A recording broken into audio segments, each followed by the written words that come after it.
அஸ்ஸலாமு அலைக்கும் வரஹ்மத்துல்லாஹி வபரகாத்துஹு. அனைத்து புகழும் இறைவனுக்கே. நான் உங்க சகோதரி ஜெசிமா யாஸ்மின். மீண்டும் உங்கள் அனைவரையும் ஷாபான் மாதமும் நமது நிலையும் என்ற தலைப்பில் சந்திப்பதில் மிக்க மகிழ்ச்சி. நாம் நபி ஸல்லல்லாஹு அலைஹி வஸல்லம் அவர்களை உண்மையாக நேசிப்பவர்களாக இருந்தால் அவர் நமக்கு கற்றுக் கொடுத்த மார்க்கத்தை அப்படியே கடைபிடிக்க வேண்டும். அன்னாரின் சுன்னாக்களை பின்பற்ற வேண்டும். அதுதான் நாம் அவரை நேசிப்பதற்கான முழு அடையாளம். நபி ஸல்லல்லாஹு அலைஹி வஸல்லம் அவர்கள் ஷாபான் மாதத்தை எப்படி கழித்தார்கள்? இந்த மாதத்துக்கு நபி ஸல்லல்லாஹு அலைஹி வஸல்லம் அவர்கள் கூறிய சிறப்புகள் தான் என்னென்ன? இந்த சமூகத்தில் ஷாபான் மாதத்தில் நடந்தோறும் வணக்கங்களின் நிலைப்பாடுகள் தான் என்ன? இதை குறித்து தகவல்களை ஆதாரபூர்வமான ஹதீசுகளில் இருந்து வாங்க தெரிஞ்சுக்கலாம். முதலாவதாக ஷாபான் மாதம் தான் நபிகள் நாயகம் ஸல்லல்லாஹு அலைஹி வஸல்லம் அவர்கள் ரமலானுக்கு அடுத்தபடியாக அதிகமான நோன்பு நோற்ற மாதம். ஆயிஷா ரலியல்லாஹு அன்ஹா அவர்கள் அறிவித்த ஒரு செய்தி, இனி நோன்பை அவர்கள் விடவே மாட்டார்கள் என்று நாங்கள் கூறும் அளவுக்கு நபிகள் நாயகம் ஸல்லல்லாஹு அலைஹி வஸல்லம் அவர்கள் நோன்பு நோற்பார்கள். இனி நோன்பை நோக்கவே மாட்டார்கள் என்று நாங்கள் கூறும் அளவுக்கு நோன்பை விட்டு விடுவார்கள். ரமலானை தவிர்த்து ஷாபான் மாதத்தில் தவிர வேற எந்த மாதத்திலும் அதிகமான அவர்கள் நோன்பு நோற்றதை நான் பார்த்ததில்லை என்று குறிப்பிட்டுள்ளார்கள்.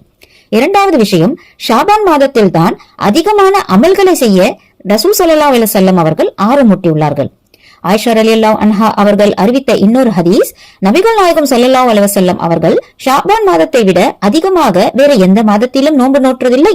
மேலும் உங்களால் இயன்ற அளவுக்கு நீங்கள் அமல்கள், அதாவது வணக்கங்களை செய்யுங்கள். நீங்கள் சலிப்படையாதவரை அல்லாஹ்வும் சலிப்படைய மாட்டான் என்று கூறுவார்கள் என்று அறிவித்தார்கள். நோன்பு மட்டுமல்லங்க, ரசூல் ஸல்லல்லாஹு அலைஹி வஸல்லம் தர்மம் செய்வது, குர்ஆன் ஓதுவது, திக்ருகள் ஓதுவது போன்ற பல இபாதத்துகளையும் செய்வதற்கு ஆர்வமூட்டியுள்ளார்கள். அது மட்டுமல்ல, தொடர்ச்சியாகவும் செய்து வாருங்கள் என்று ஆர்வமூட்டியுள்ளதாக மேற்குறிப்பிட்ட செய்தி நமக்கு காண கிடைக்கின்றது. அடுத்ததாக, இது ஒரு வலியுறுத்தப்பட்ட சுன்னாவா அல்லது நபிகள் நாயகம் ஸல்லல்லாஹு அலைஹி வஸல்லம் அவர்கள் செய்த தனிப்பட்ட வணக்கமா? நபிகள் நாயகம் ஸல்லல்லாஹு அலைஹி வஸல்லம் அவர்கள் ஒரு மனிதரிடம், நீர் இந்த ஷாபான் மாதத்தில் இறுதியில் ஏதேனும் நோன்பு நோற்றீரா என்று கேட்டார்கள். அதற்கு அம்மனிதர் இல்லை என்றார். அல்லாஹ்வின் தூதர் ஸல்லல்லாஹு அலைஹி வஸல்லம் அவர்கள், நீர் ரமலான் நோன்பை முடித்ததும் அதற்கு பகரமாக 2 நாட்கள் நோன்பு நோற்பீராக என்று கூறினார்கள். மேற்கூறப்பட்டுள்ள ஹதீஸிலிருந்து நபிகள் நாயகம் ஸல்லல்லாஹு அலைஹி வஸல்லம் அவர்கள் ஷாபானில் நோன்பு நோற்றது மட்டுமின்றி இம்மாதத்தில் நோன்பு நோற்காதவரை ரமலான் மாதம் முடிந்ததும் 2 நாட்கள் நோன்பு நோக்கும்படி வலியுறுத்தி கூறியுள்ளதை நாம் பார்க்கலாம். இத்தகைய சுன்னாக்களில் மக்கள் அலட்சியம் காட்டாமல் அதை அமல்படுத்த வேண்டும் என்பதே இதன் நோக்கமாகவும் பார்க்கப்படுகிறது. அடுத்தபடியாக, நபிகள் நாயகம் ஸல்லல்லாஹு அலைஹி வஸல்லம் அவர்கள் ஷாபான் மாதத்தில் அதிகமாக நோன்பு நோற்றமைக்கு காரணம்தான் என்ன? ஏதேனும் சிறப்புகள் உண்டா? நோன்பு வைப்பதை தவிர்த்து வேறு ஏதேனும் விசேஷமான வணக்கங்கள் கூறப்பட்டுள்ளதா என வாங்க பார்க்கலாம். நபிகள் நாயகம் ஸல்லல்லாஹு அலைஹி வஸல்லம் அவர்களிடம், அல்லாஹ்வின் தூதரே, ஷாபான் மாதத்தில் நீங்கள் நோன்பு நோற்பதை போன்று ஏனைய மாதங்களில் நீங்கள் நோன்பு நோற்பதை நான் காணவில்லையே என்று கேட்டேன். அதற்கு அவர்கள், அது ரஜபுக்கும் ரமலானுக்கும் இடையில் வரும் மாதமாகும். இம்மாதம் பற்றி மக்கள் கவன ஈனமாக இருக்கின்றார்கள். இம்மாதத்தில் அடியார்களுடைய அமல்கள் அல்லாஹ்விடம் எடுத்து காட்டப்படுகின்றன. இம்மாதத்தில் நோன்புடன் இருக்கும் நிலையில் எனது அமல்கள் அல்லாஹ்விடம் எடுத்து காட்டப்பட வேண்டும் என்றே நான் விரும்புகிறேன் என கூறினார்கள்.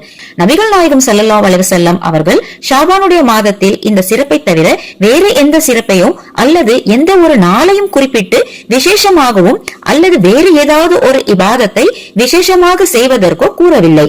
அவ்வாறு வரக்கூடிய அனைத்து செய்திகளும் பலவீனமான மற்றும் இட்டுக்கட்டப்பட்ட செய்திகளாகும். நாமும் இம்மாதத்தில் இன்ஷா அல்லாஹ் நோன்பு நோற்று எமது அமல்கள் அல்லாஹ்விடம் சமர்ப்பிக்கப்படும் போது நோம்பாளியாக இருக்க ஆசை வைக்க வேண்டும் இன்ஷா அல்லாஹ்.